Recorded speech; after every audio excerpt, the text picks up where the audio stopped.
Welcome back, Thomas, for our next session of the Leadership Challenges Delivering World's Largest Projects. So, we had this meeting previously. We gone through a number of questions. We realized that we lot to talk about.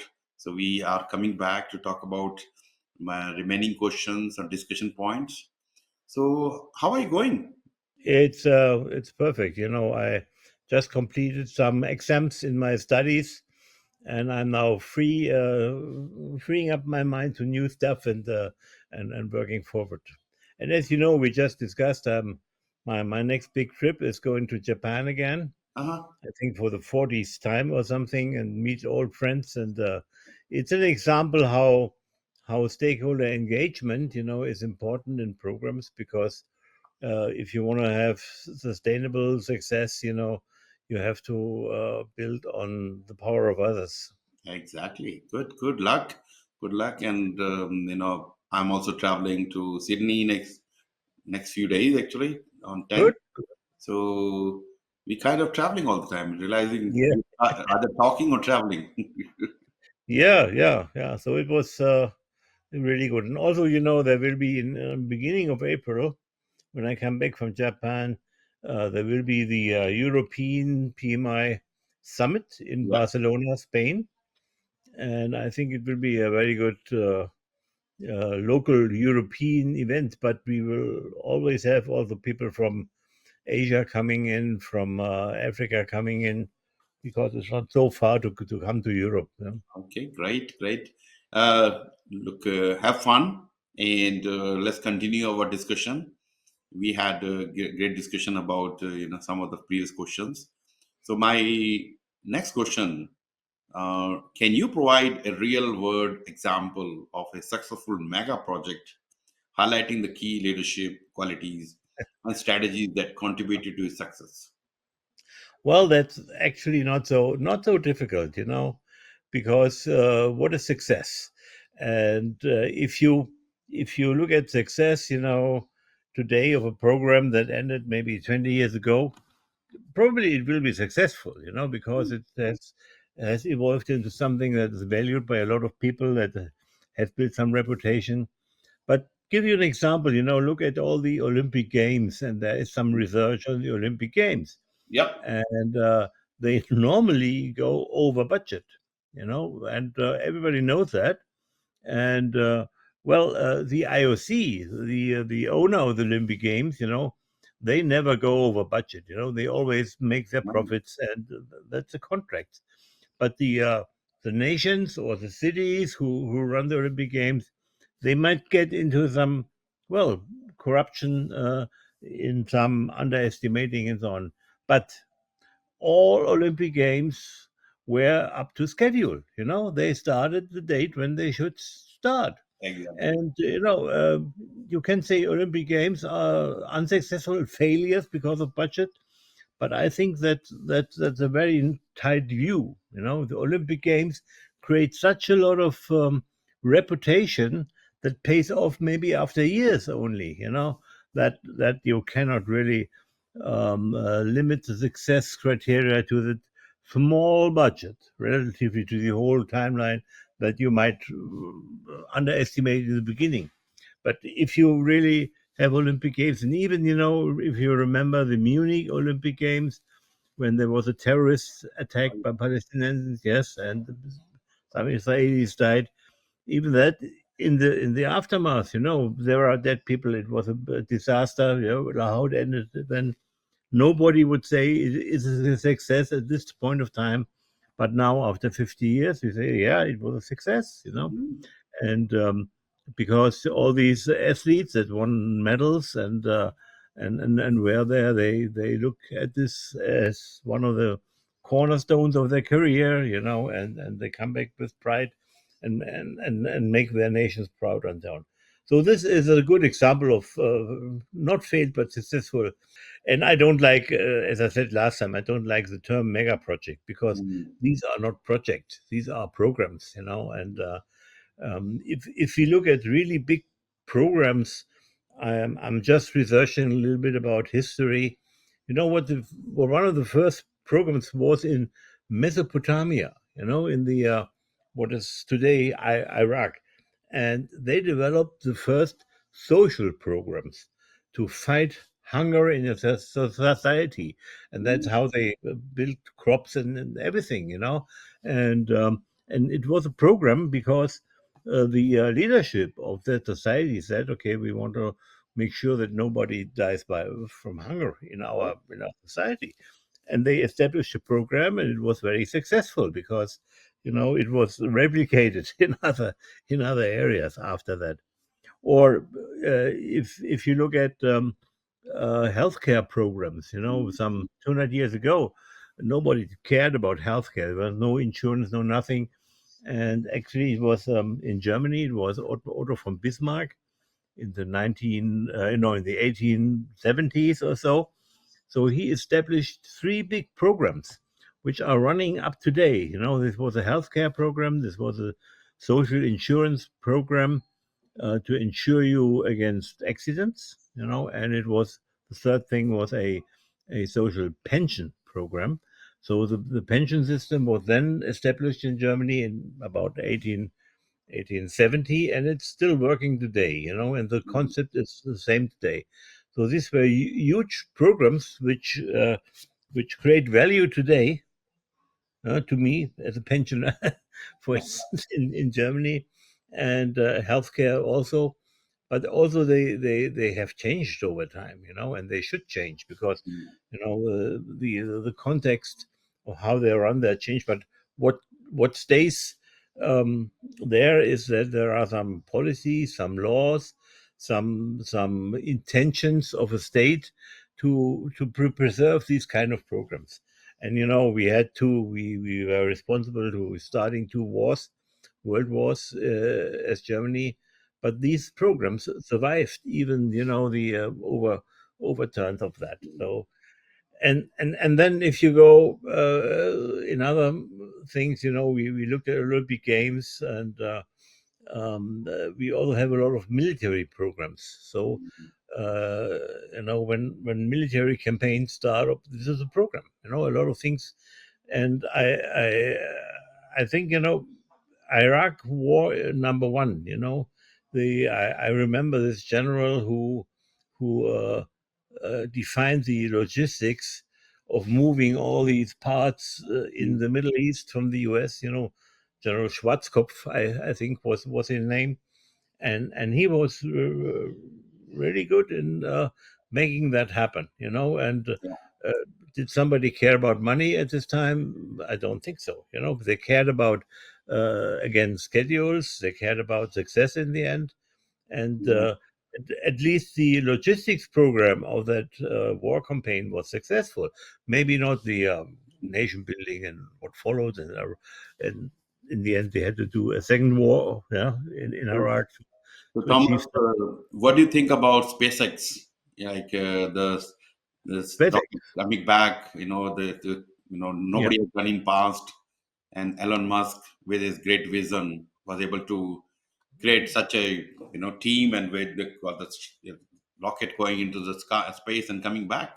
I think yes, this is also these are good examples of programs that are started and that will eventually have a huge success. Mm, um, Even if you say, in the beginning, take Tesla, yeah, mm, it's a big program. Now it's one of the most profitable companies in the world, and made him not only him rich, but all the other me rich. I'm lucky to have some stock from Tesla, and I in the moment I have, I think, a ratio 1,200% wins, in these stocks. oh wow. So I bought it. You have to buy it at the right time, and then you are Mm, lucky. yeah, Yeah, SpaceX. I think if he now succeeds to bring down the U.S. Astronauts who are stuck on the space station, yeah, then it will be another reputational thing for him. exactly. And the problem is, all these program managers like Elon Musk, they have to have a vision, they have to have Yeah. something practical coming out of that. And then what they all do, they do stakeholder engagement in the way that they tweak the perception of their success of their programs for the wider audience. That's why he bought X or Twitter at this time. Then it's an easy way for him to influence the So if you perception. talk about the leadership qualities, because these successful projects we're talking, mega project we're talking, they cannot just happen like this. Wake up in the morning and did okay, let me do it. It needs somebody's vision, like visionary, and there's a Yeah. leadership quality, approach, a stakeholder engagement, PR activities, and everybody showing them as a leader, take them there. What do Well, you should not, I think, model yourself after Elon Musk, because you are not Elon Musk. You don't have his thinking, his background, and everything. So if we talk about leadership qualities, these are the qualities everybody of us, yeah, should be able to exhibit, should be able to build, should be able to utilize in his or her project. So it's certainly, I think one of the most important features is humility. That you don't. It's not about yourself. It's about a vision you have going to Mars. That's not about Elon Musk, yeah, but you have to establish something that lives beyond your lifetime, because only then programs are long-term endeavors, and maybe you will not be here to finish it or to continue it. So you have to establish something that is beyond yourself. So this requires that you are humble, and that that there is something above you in importance. Yeah? So then you also have to know when to leave on your own terms. yeah, That's succession is always a problem. If you see all these companies, family companies, and you can say they are uh, partly run like programs, but yeah. then if the leader is somehow yeah, So getting dementia, too old, it's not really reflective of things. yeah. But who is the successor you could look at? You have seen Biden and Harris. This was not the right succession pair, apparently. So, yeah, looking at these, I mean, just continuing on the discussion, what leadership qualities and strategies can make the projects successful? Now we know so many ancient projects, new projects, or China having so many projects. It's like what common something? I do see any commonalities in these projects which made something impossible to something living and as real now. Yes, as I said, I think if you're not humble, if you are uh, not understanding, that's not about you, but about the task. You Yeah. know, Anybody who leads Olympic Games, and I read a book about this guy who led the Olympic Games in Vancouver, Mhm. in Canada, and he is a little bit some say he's very bad and corrupt, and some say but he did a great job in running the games, and even dealing with some death that occurred during the games. So in the end, he was very clear that it's not about him, but it's about the games and the benefit for the nation of Canada. So that was his overarching vision, and he also, in his book, he stated that he was selected because he could represent Canada. Yeah. Yeah, and he was maybe not the best sports event manager Yeah. from his, Yeah. but he was somebody who understood the culture, and then yeah, and could convey that. And yes, they have to understand. What you have to do is you have to understand strategy. You know what strategy is and what strategy is not. Strategy is not a plan you execute, but strategy is a continuous struggle with adapting to the environment and then changing context. Yeah. Yeah. So, I mean, thank you for your contribution. From my point of view, when you talk about mega projects or multi many years program, first thing I think one as a leader has to have a vision. You should have clear vision. This is where we are going to be from here, from point A to point B in 5 years, 7 years, 10 years. And you said reaching on Mars. Yes, it's somebody's wild dream, but we will be, can be there. But somebody has to think that, okay, this is really possible, and this is how we're going to be there. You may not have clarity, but have clear vision can help you to take, okay, one step at a time, and we are getting closer, closer, closer. So then, to achieve the vision, we have strategies which help us to take Yeah. bit by bit and reach to the goal. So I mean, of course, there are many things goes into this. How you governance, and that's what we talk in the PgMP, PfMP, how to establish the governance, how to develop the stakeholder engagement, positive vibes, and PR activities within that. Many things I can think there. But yes, even one of the performance domains in the program management standard is about strategy alignment, which Yeah. has two aspects, and it's of utmost importance that strategy alignment happens in the program.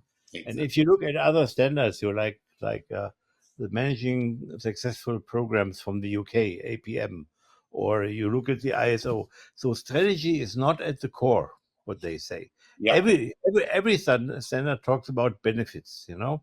benefits delivery, and some talk about governance, because okay, that these are the structures how decisions are made, and how people are put into place with the roles.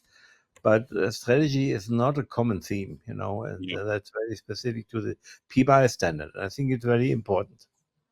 Yeah, yep. It's not only PMI standard, it's actually core of any program or project, Yeah, and making sure we have right strategies and we have right executions. Team are going to help us. Of course, many things, including resource availability, the funding allocation, and many yeah. things into this.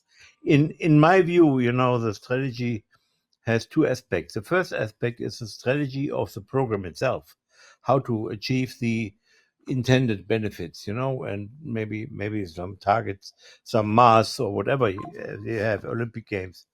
And that's a strategy you have to develop and you have to maintain and then maybe adapt to whatever. And although the other thing, no program takes place in on a green field. We are all embedded in organizations, or in many organizations. Who owns Olympic Games. There are multiple owners. Yeah, Yeah, and so all of them have strategies and requirements, and that's the outside view of strategy. You also have to understand what's happening in your strategic environment and to adapt to these changes, because strategies will change because the environment changes. okay. Let me ask the next question. What lessons have been learned from failed mega projects, and how can future leaders avoid these pitfalls? The one thing is that success is a moving target. It's a fluid concept. Mhm. If you measure success at the beginning of a program, because you have achieved the success of approval of the business case, everything, and the funding, that is a huge success, and Yeah. maybe you built the business case to achieve that. But if you move along, then you will have dissatisfied stakeholders anyhow, because you change something and they won't like it. And once you have delivered all the benefits, and you close down the program, you can make an assessment what is success now, and maybe other people look at that. And then with all programs, it's a case that and research has looked at this.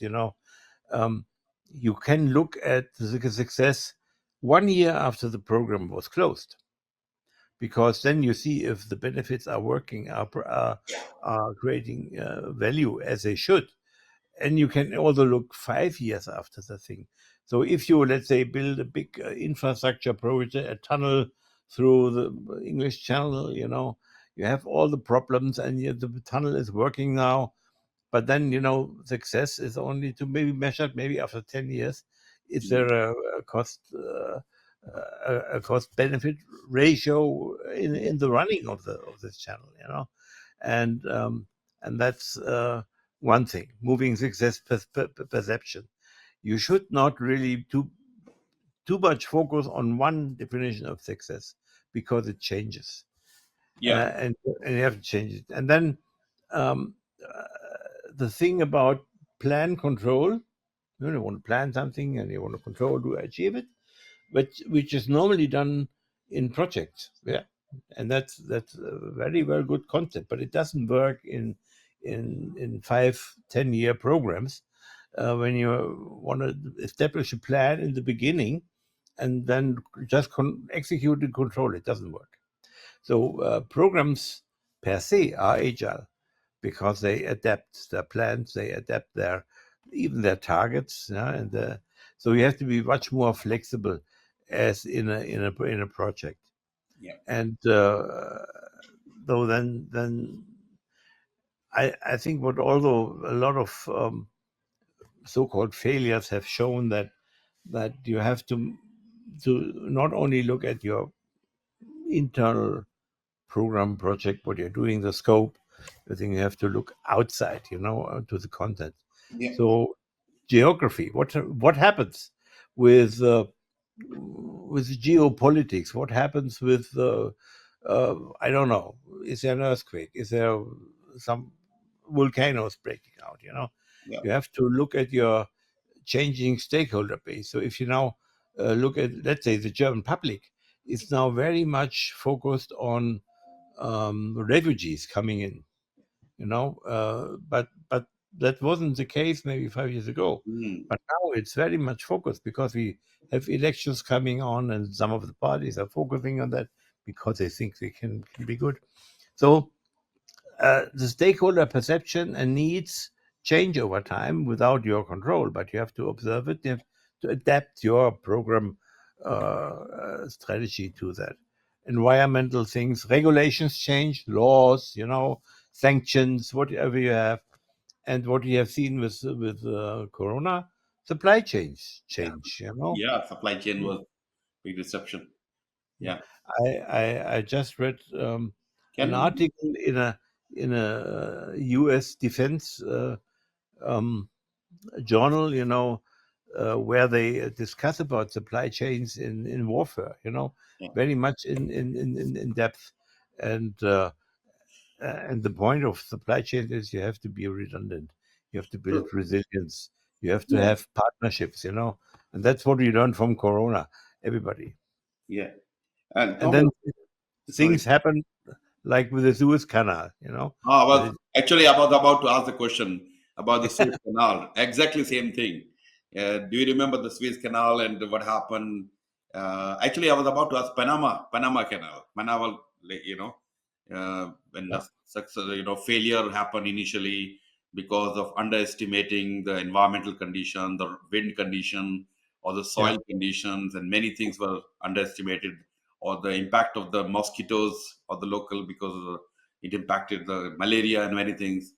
yeah. So those kind of things, I think this we can have a lot to learn from them.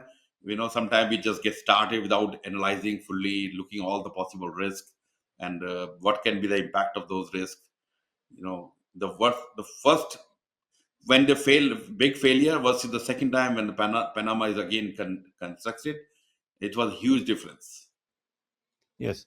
Well, actually, with Panama Canal, they tried to replicate what they did with the Suez Canal, Yeah. because the same guy who was building the Suez Canal was asked to build the Panama Canal, Yeah. Yeah. and he well, he had experience. Apparently, he knew how to do it, and he went to Panama. But yeah, he didn't count on the mosquitoes, and everything different. Yeah, excitement, and then the U.S. stepped in, and they made it happen. The deaths of people because malaria is malaria.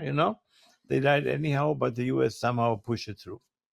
Yeah, I mean, initially they do not. Yeah, that's one of the thing. The mosquitoes and the weather conditions and wind and the tides, and that's where they have to make slab. Yeah, yeah, They cannot make one direct canal, and they have to slabs. When the ship goes, they go down, down, down because the level of sea is yeah. different.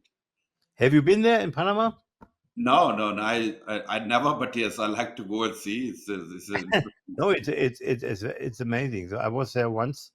No, I was there several times, but once when I had time to visit, it was in 2015. There was an IPMA conference in Ah, Panama, Oh, and I was there for a week, and I had chances to visit yeah. the locks, and they, even the Panama Canal was built in 19 something 10 or whatever, 1920, and 19, somewhere. from that on it's a program, because you're running it all the time, but then also they modernize the locks, to make it wider so that bigger ships could go through. Ah, And yeah. now they have the next environmental context change, a big one. It's not Trump. Trump is a geographical, uh, but the environmental context changes that they are lacking water in Panama, so they have not enough water to fill the locks, Oh. and it's a big problem. No, and now they're working on solutions, but haven't found anything yet. Yeah, sometimes underestimating the complexities. I mean, that's where I can see the biggest lesson from, at least from the Panama projects, and maybe there are different experience from different projects, failed projects. So the reason we look at the failed project is not to criticize them, it to learn from them. What can we do better in the next project?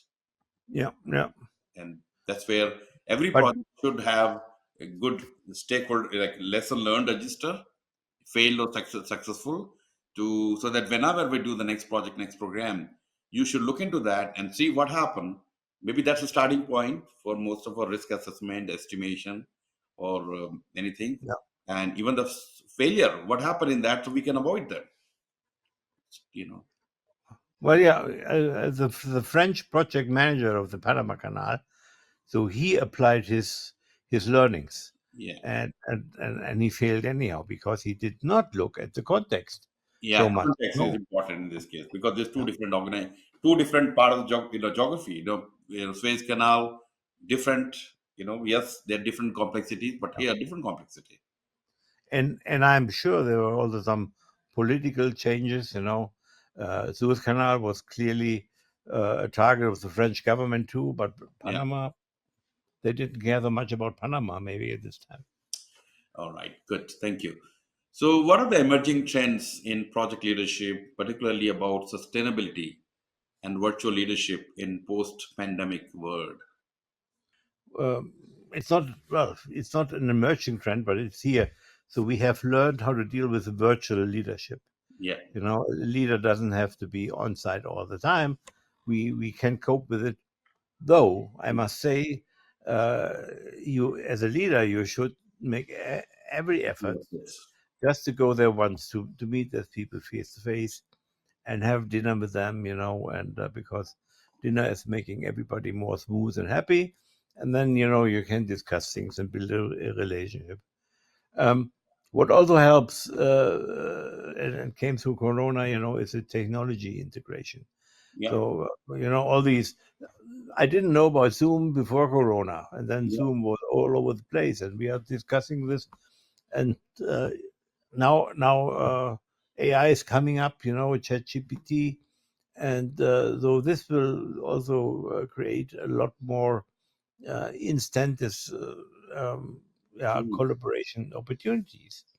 Um, what is also, I think, an emerging trend is in Europe, maybe, I don't know about the US so much, is that we look more to employee well-being, Yeah. because we understand that the culture of a team, be it a program, a project, or an organization, depends on the core employees, which hold the knowledge assets of the company in their heads, and you have to make them happy, and they might work better if they are respected, if they Yeah. are promoted, if they are a part of a community, and that's very well still seen in Europe, Yeah. in France, in Germany also.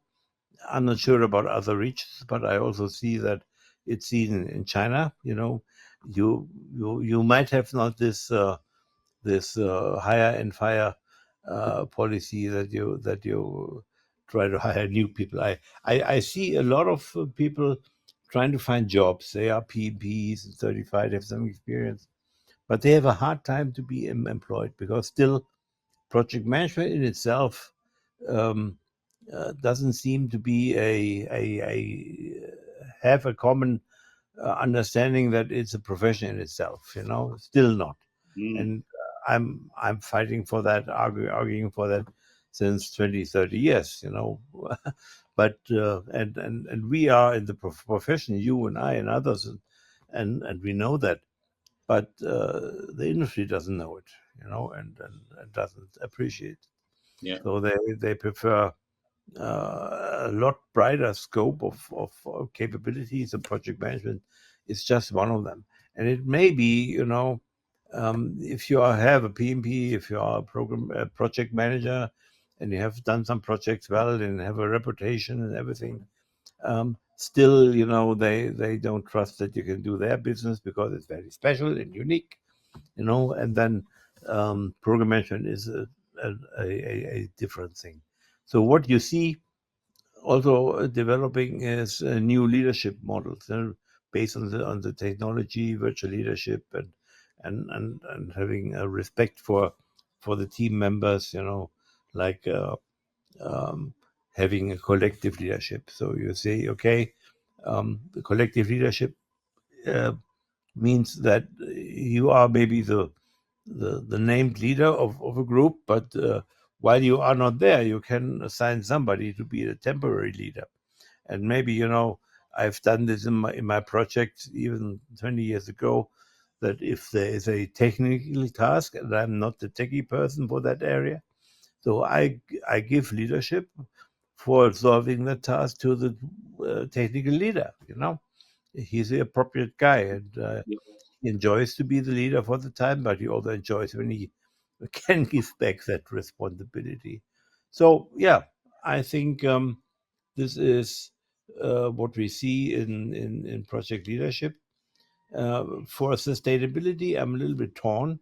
No, I think if we go more and more into program management, we have to think sustainable, but not in the ecological way of thinking, but in the way of long-term strategic thinking. Strategic thinking, holistic thinking is sustainable, yeah, in itself, you can call it. But if you limit that to the environment, to global warming, which is important, don't take me wrong, Yeah.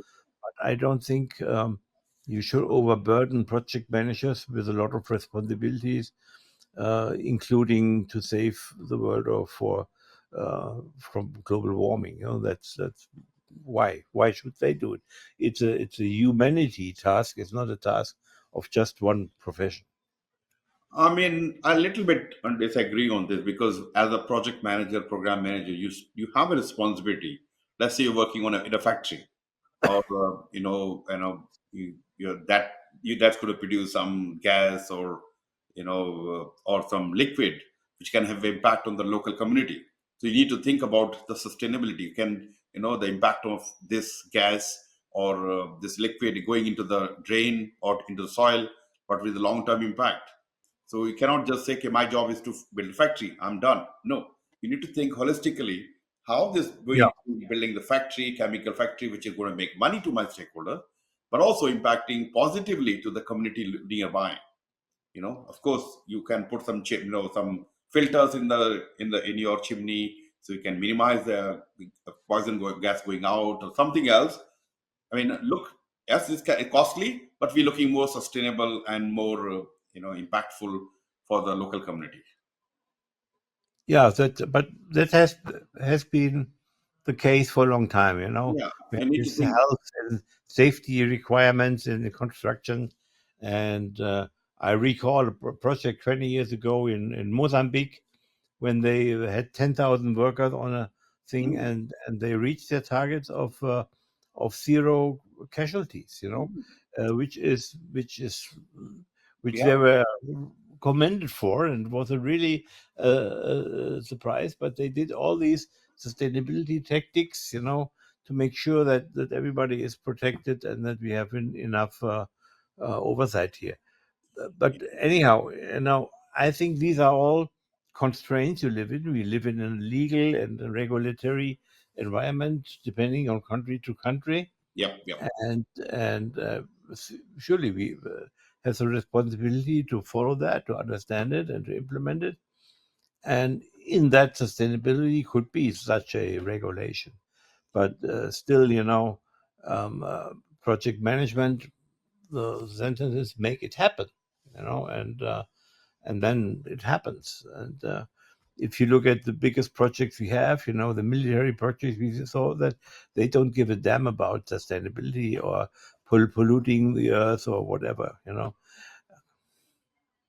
Should they? I think they should. But anyway, that's the debate of other time. You know, Uh, there is a clear, if you have a clear goal, a clear target, and make it happen, everything left and right, mm, uh, it's not in your focus. yeah, yeah. Yeah, one thing I liked about the you mentioned about the virtual leadership, especially post pandemic. It was already there for IT industry. Worked in many of the IT companies. We already working with team from India, Philippines, and many part of the world. So after the pandemic or during the pandemic, something has emerged more that everybody has to work. Most of the people have to work from home or some places, and we cannot visit places, but we need to build relationship with the Yeah. team members sitting in different part of the world.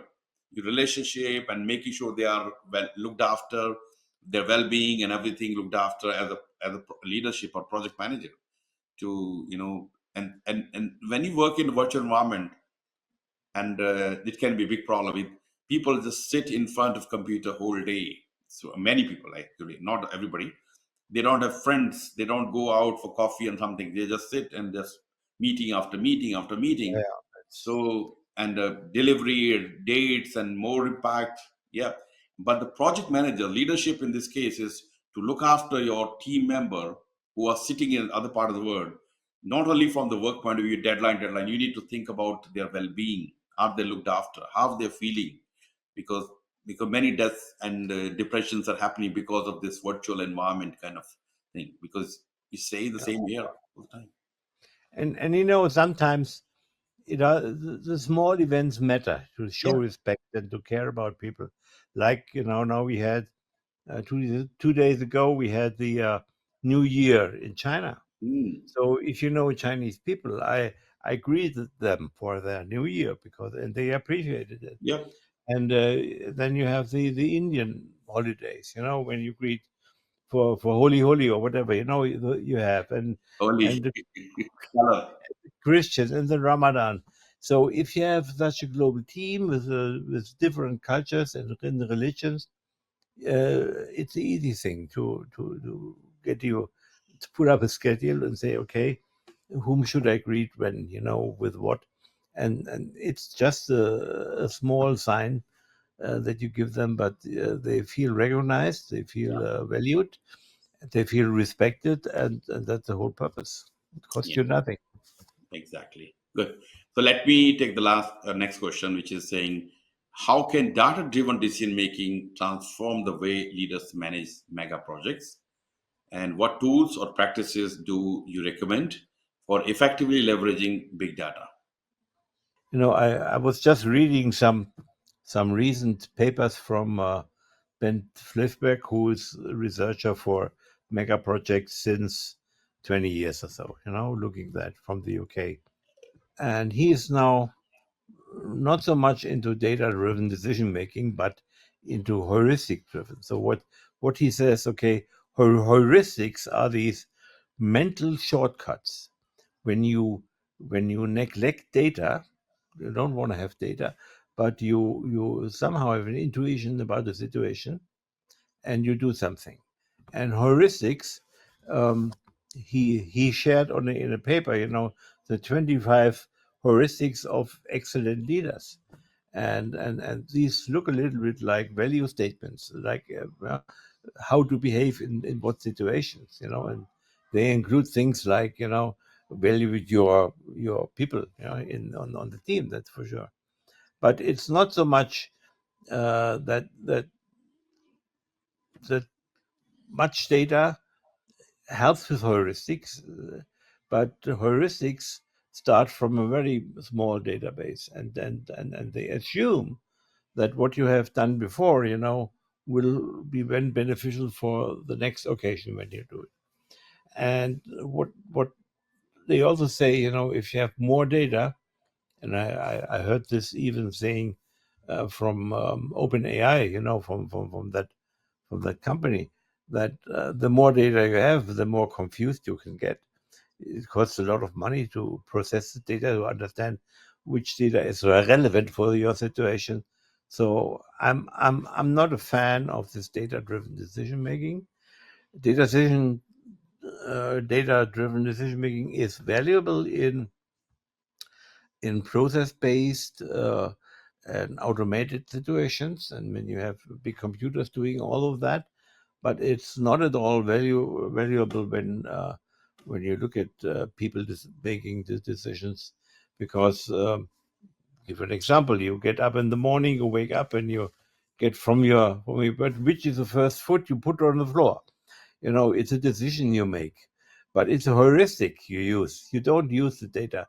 Maybe yeah, data could be yesterday I put the right foot first, and maybe No, today to be balanced and to be um, uh, I should but use the other foot. So there might be some people who are doing that, but I don't think they are very good no, in their going back decision. to your analogy about the which foot to put, and if you have been keeping the data for last 10 years, every morning you when you wake up, whether right or left, and what happened on that day, because you put right foot or instead of left foot, first, Yeah, that can yeah. tell you, okay, every time, and 99 when like 70% time when I use right foot, the chance of success was very high, or happiness was more compared to the left foot. I'm just that can be the data driven decision. So every time now, the chance of putting the right foot first consciously will be much higher. Well, but you know what? Before you put one foot on the floor, you will lay back in the bed and browse the data for the last 10 years and make a No, but statistic out of it. after the analysis, you already have the data, and you already know the 70% chance Yeah, is yeah. going to be a good day if I have putting Yeah. the. I'm just, that's Or a you open, really data you, driven decision. then you go down to the kitchen, you open the fridge, and what do you get for breakfast?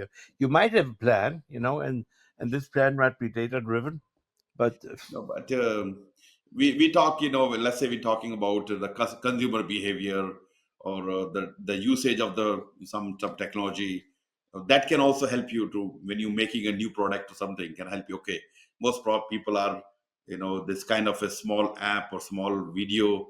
yeah. They're more aligned to that, so that can help you. It's of big, like the discussion we're having, 1 hour discussion. Is it really, people are really watching, or should we talk about some funny thing within few 30 seconds? Hey, maybe that's more popular. That goes viral. Yeah, but then you have to do experiments. Yeah, Exactly. Yeah. like a researcher, you have to set them up. You have to send this thing. But yeah, no, That's I, the data I driven. think data is important, and we have a lot of data, but we have not to be biased in the thing. We can't decide because we don't have enough data. You, that's how we are built as humans. We can make decisions based on the lack of data, and we make the decisions all the time. And that's, if you are a guy 30,000 years before, and you run through the bushes, and there's a rustle, well, could be an animal you hunt, or it could be an animal that hunts you. I'm just thinking here. Look, now I have enough data from Thomas for last 5 years, and AI is coming, and AI can generate Thomas picture, and now based on your thinking over a period of time which you have captured, now the next podcast I don't have to do with the real Thomas. I can have a AI picture of Thomas. Yeah, true. Actually, I saw an interview on YouTube. I don't know who it was, but he interviewed himself with an AI bot. Yeah. There was an iBot, and he was asking him questions, and vice versa. And you couldn't tell them apart. Mm. Yeah. And they did exactly that. That the AI bot learned from all these papers and videos, from the how to behave and what he would say. And yeah, it was a how's it called? A digital twin. Yeah. almost. Exactly. Look, it's coming. We know the data, big data, and all this big companies like Amazon and all those. They use the big data, the customer behavior, the screen, the when they press the button. Based on all this, analysis, they come up with a new product, a new way of bringing the product. Anyway, so that's a discussion for another time. But data driven decision making is here. We have to accept or not, and soon the AI will be replacing human, which they don't have emotion based on the data. Past 20 years, what happened? Let's decide based on that. Yeah. So, So, so and Dharam, I apologize for answering this question, which was, what do I recommend for effectively leveraging big data? mm, And my answer is forget about it, and make sure you are confident enough that you have built your own heuristics and that you can make quick decisions. A good book to read about it is Kahneman, think slow, think fast. And Kahneman is saying, okay, yeah, our slow thinking is about rational thinking, processing all the data, not all, but most of the data we have. But we make the real decisions by thinking fast, yeah, not really looking at all the stuff we have. And the best guys, they make quick decisions and they can reverse the decision. So they are humble enough to say, okay, I make decisions. and It maybe turns out to be not so good, so we can revise it. exactly. And that's maybe a human capability that we should build. Humility again. Yep, machine cannot replace human for everything. Data, the decision making can happen, but emotions and stakeholder engagement and many other, we are better than them. Better us than them. The war started already, and we are good emotional intelligence and good in stakeholder engagement, relationship building.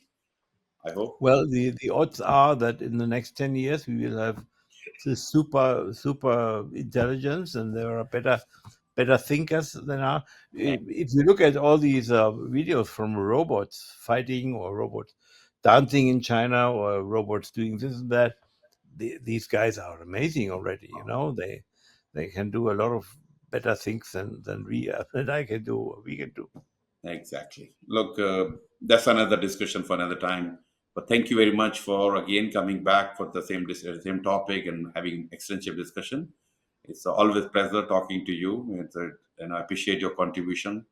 And as we talked about, it's more than 5 years now when we start talking first time, and it's more than 70 or close to 80 podcast, which Yeah. is unbelievable contribution from anybody. But thank you very much for continuous support, and many people actually watching, and they're benefiting out of this. And yes, we talks whatever come to our mind, but these are appreciated. This is the experience we are having, and we are sharing that experience. So thank you once again for your yeah, contribution. Well, thanks for keeping up the sequence and that we can continue. Exactly. Okay, guys, thank you very much, and I hope and we hope we'll continue to contribute to you, and we'll see you soon. You will see us soon in another video, and see you, Bye Thomas. bye.